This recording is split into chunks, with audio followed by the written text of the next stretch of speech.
Eala, partner bout out in Australian Open 2026 doubles. Manila, Philippines.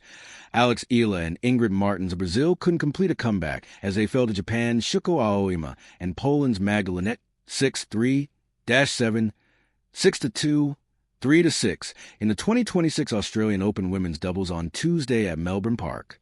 Eala and Martins recovered from a first-set meltdown, coming out strong in the second with a 5-2 spread and avoiding another collapse to force a decider.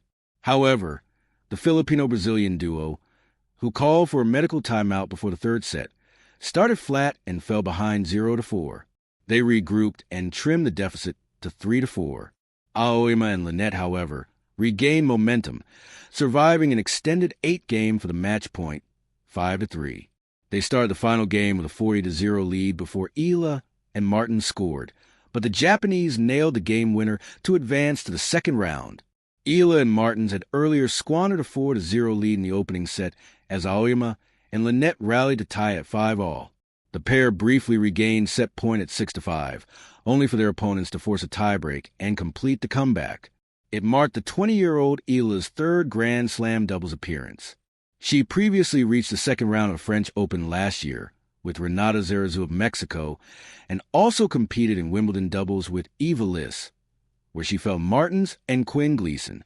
Eala also bowed out her Australian Open singles main draw debut on Monday, losing to American Alicia Parks 6-0, 3-6, 2-6. She is set to compete next as a qualifying wild card in the 2026 Mubadala Abu Dhabi Open, a WTA 500 event from January 31st to February 7th. Eala is also a main draw wild card in the first-ever Philippine Women's Open starting next week, but it's still uncertain how the tennis rising star will juggle the upcoming events following her Australian Open stint.